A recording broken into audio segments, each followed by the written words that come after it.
Welcome to VVW news.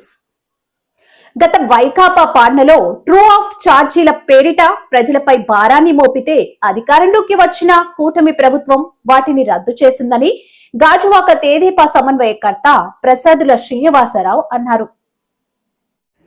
గత వైకాపా పాలనలో true of ఛార్జీల పేరిట ప్రజలపై భారాన్ని మోపితే అధికారంలోకి వచ్చిన కూటమి ప్రభుత్వం వాటిని రద్దు చేసిందని గాజువాక తెదేపా సమన్వయకర్త ప్రసాదుల శ్రీనివాసరావు అన్నారు. పార్టీ కార్యాలయంలో జరిగిన సమావేశంలో ఆయన మాట్లాడుతూ వైసీపీ అధికారంలో ఉన్నప్పుడు ఏడాదికి 10,000 కోట్ల రూపాయల వరకు ప్రజలపై భారాన్ని మోపి అడ్డగోలుగా దోచుకున్నారని ఆరోపించారు. ఎన్నికల సమయంలో ప్రజలకు ఇచ్చిన హామీ మేరకు ప్రధాని మోదీ నాయకత్వంలో రాష్ట్ర ముఖ్యమంత్రి చంద్రబాబు, ఉప ముఖ్యమంత్రి పవన్ కళ్యాణ్లు చొరవ తీసుకుని ప్రజలపై ఉన్న 5,000 కోట్ల భారాన్ని రద్దు చేశారని తెలిపారు. జగన్ దుర్మార్గపు చర్యలతో అన్ని వర్గాల ప్రజలు ఇబ్బందులకు గురయ్యారని విమర్శించారు. బీసీసీఎల్ అధ్యక్షుడు శివప్రసాదరావు, జ్యోతి, పుష్పలత, శ్వేత, ఉషారాణి తదితరులు పాల్గొన్నారు. పార్టీ కార్యాలయంలో ఏదో కార్యక్రమం జరగాలనే ఉద్దేశంతో ఈరోజు ఈ కార్యక్రమం ఏర్పాటు చేస్తాం. ముందుగా జన్మదినోత్సవం జరుపుకుంటున్న సోదరి సత్తా గారికి మరొకసారి నేను ధన్యవాదాలు తెలియజేసుకుంటాను. మీ అందరికీ తెలుసు, జగన్మోహన్ రెడ్డి గారు 5 సంవత్సరాల కాలంలో తాను ముఖ్యమంత్రిగా ఉన్నప్పుడు ప్రజల్ని పప్పు బెల్లాలు పెట్టి పంచభక్ష పర్వణాలను దోచుకునే చరిత్ర మనం చూసాం. ఆనాడు ఎన్నికలు అయిన తర్వాత, గెలిచిన తర్వాత విద్యుత్ రంగంలో అనేక సంస్కరణలు తీసుకొస్తాము, పేదవాడికి మధ్య తరగతి వారికి ఎటువంటి ఇబ్బందులు లేకుండా మరి విద్యుత్ ఛార్జీలు తగ్గిస్తామని హామీ ఇచ్చారు. కానీ అధికారంలోకి వచ్చిన మరుక్షణమే, ఇందాకే చెప్పాను నేను, ప్రజలకేమో పప్పు బెల్లాలు పెట్టి వారేమో పంచభక్ష పర్వణాలు మింగేసే టైప్లో బ్రాండ్ అంబాసిడర్ జగన్మోహన్ రెడ్డి వారు ఏం చేశారంటే ట్రూ ఆఫ్ ఛార్జెస్ అని చెప్పి ఈ రాష్ట్రంలో ఉన్న ప్రతి ఒక్క వినియోగదారుడి మీద, అది బిలో ప్రావర్టీలైన అవ్వచ్చు, ఎబో ప్రావర్టీలైన అవ్వచ్చు, పరిశ్రమ రకరకాల ఛార్జీలు పెట్టి సుమారు 10,000 కోట్ల రూపాయల వరకు ఏడాదికి వారు అడ్డగోలుగా దోచుకునే పరిస్థితి మనం అందరూ చూసుకోం. మరి జగన్మోహన్ రెడ్డి చేసిన ఈ దుర్మార్గమైన చర్యలకు ఆంధ్రప్రదేశ్ ప్రజలు ఒక చారిత్రాత్మకమైన తీర్పు ఇచ్చినప్పుడు కూడా వారికి ఏమో జ్ఞానోదయం కలగలేదు. ఎందుకంటే ప్రజాక్షేత్రాన్ని విడిచిపెట్టేసి కేవలం సోషల్ మీడియాని పట్టుకొని తాను చేయలేని పనులు కూడా తాను చేశానని పకటకళ్ళకంటూ భ్రమల్లో ఊగిసలాడుతూ ఉన్నాడు.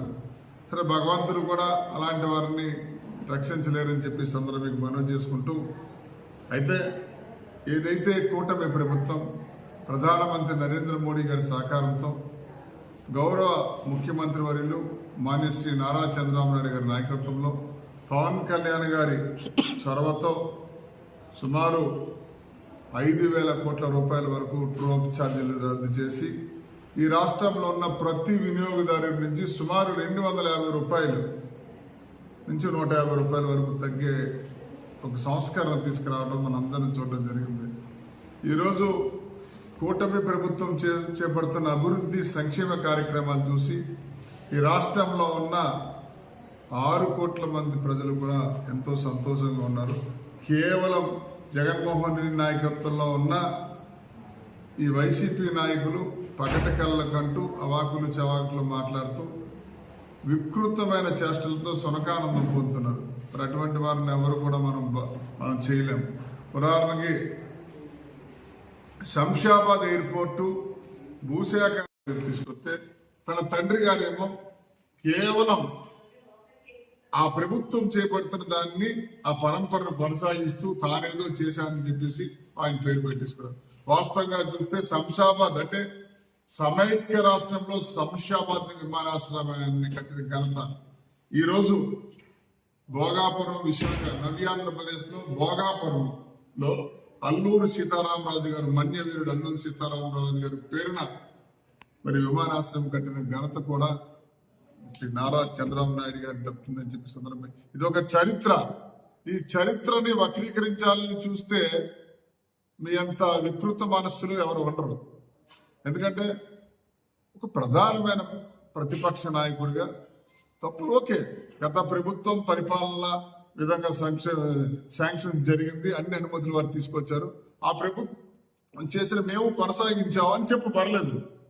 కానీ ఎర్ర బస్సే అలగని ప్రాంతానికి ఎయిర్ బస్ అవసరం అన్నాం. 29 కిలోమీటర్లు నాటికల్ కిలోమీటర్లు దానికి అంతర్జాతీయ ఎయిర్పోర్ట్ అన్నాం. ఇప్పుడేమో మా పక్కన ఉంటాడు మరి కోడిగుడ్లు మంత్రి. ఈ ప్రపంచంలో నాకు తెలిసి సుమారు 240 దేశాలు ఉంటాయి. ఈ దేశంలోనే 29 రాష్ట్రాలు, 5 కేంద్రపాలిత ప్రదేశాలు ఉన్నాయి. కోడిగుడ్లకి ఒక శాఖ అంటూ లేదు. బహుశా ఆంధ్రప్రదేశ్లోనే కోడిగుడ్డికి ఒక శాఖ అంటూ ఉంటే దానికి